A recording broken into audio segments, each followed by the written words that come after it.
Okay, let's see. How many years ago? Maybe 10 years ago. I don't even know anymore, I'm so old. But took a trip to and was celebrating the end of my partner's life in medical school before onward to residency. So we decided to do a huge trip out west and flew into Spokane, and we were going to do Idaho, Montana, British Columbia, and so on. Sounded like a good idea. Didn't seemed to be a bad thing.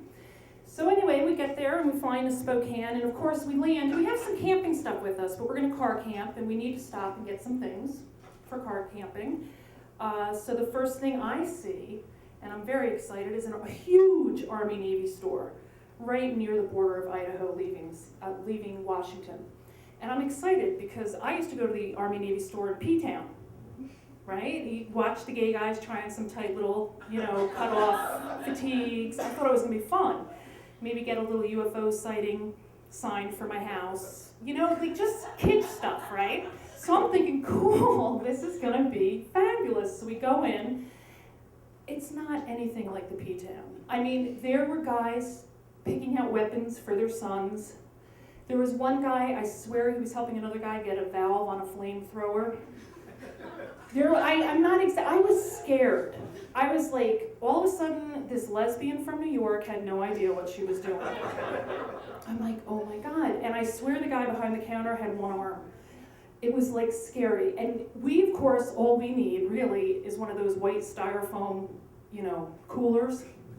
Do you know what it's like going to the counter in one of these places near Idaho, where they have basically their own militiamen with a white styrofoam cooler? And I'm saying to my partner, like, we gotta buy something. We gotta get a knife or something to make it look good. And then I actually saw a Swiss Army knife. The ones I'm talking about, the little red ones that had like the corkscrew and the whole thing. And I'm thinking, I want one of those. I've always wanted one of those. Never got one. Never got kicked out of Girl Scouts, so it wasn't gonna happen. But now, this was a financially tough trip because of med school. So we're like, okay. I can't have the Swiss Army knife because they're very expensive. We get to the counter and there is a bucket full of like generic Swiss Army knives. They look exactly the same, but there's nothing on them to say that they're a Swiss Army knife.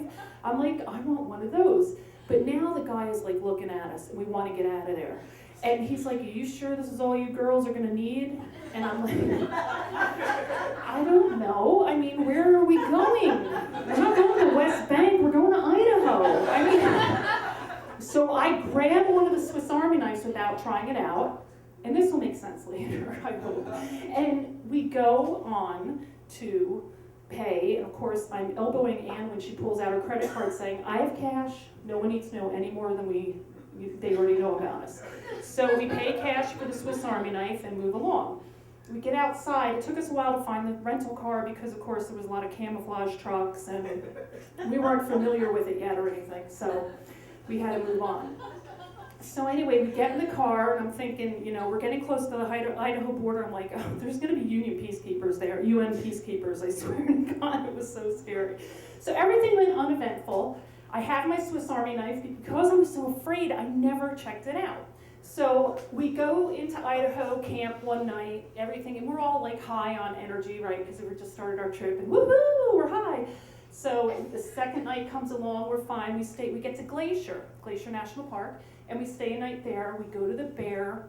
There's bears in Glacier National Park. You with me, people? Right? They educate you, and you're not supposed to do certain things. Like if you go hiking, you shouldn't be alone. You should make a lot of noise. My girlfriend does not talk. I swear to God, she is like the quietest person. And you're supposed to not hike at sundown, because that's when the bears come out. You're supposed to avoid the female with the babies, like your typical walking down a Philly street kind of thing. So we get to our campsite at St. Mary's on the other side of Glacier, and we set up our tent. Now we're exhausted. The whole thing has exhausted us till this point. We are exhausted, so we're gonna take a nap. It's morning, we'll just take a nap, we'll get up. We slept 9 hours. And now we're getting up, and the whole place is sort of closing down, and we're wide awake. But the sun doesn't start setting until like 9:30 at night out there in the summer. So we decide we're gonna take a hike. And we find a very easy hike from the campground. It's a mile out to the trailhead. It's a mile in and a mile out. And all of the, oh, I gotta stop. So anyway, we got. Fine, it's just a reminder that, you know. I know, it's gonna be over 5 minutes though. It's all right, I won't come back. So anyway, we get to the trailhead, we start hiking in. No one's on the trailhead. Hello, first thing, bad idea, right? You should be around other people. And the trails in Montana Glacier National Park, are in and out. There's no more loops, and the animals follow those trails as well. So we get halfway through a meadow up the trail, and everything's going well. We're looking for the waterfalls a mile in, just get a view and come back and go back and make some dinner. And we start to hear some sounds. Sort of like the side coming off of a barn. Like with a crowbar, and you're ripping it. And I'm like, not talking about it. And she's really not talking about it. And I start all of a sudden going, what do you think that was? And she's like, I don't know. I go, you think that was a squirrel? She actually goes, yeah, maybe. So now we get to the waterfalls, everything's good. We start heading back and we see a little trail off for another view. And we're still hearing the sound like off to our left behind us. And I'm getting a little freaked out, like I want to run. And I'm now yelling at her to talk more. She won't, because when I'm yelling, she shuts down. So we are now like petrified, but I go, okay, calm down, this is not happening. Let's go off the other trail and get this other view. So we go in, it's 20 steps in, we go, okay, another view, turn around and come back, and there are 3 baby bears at the end of the trail. Oh, no.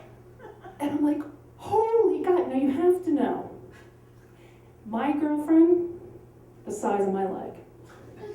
Not like me, very small, and I go like this. Oh my God! I put her right in front of me. She was going down. They were babies. I didn't even see the mother yet. And I'm going to her, get the knife out, get the knife out. And she's like, what are you talking about? It's a pocket knife. We're gonna like poke them together. And we look up, and there's the mother bear, just steps away. And she's looking at us like, you two, like idiots, basically.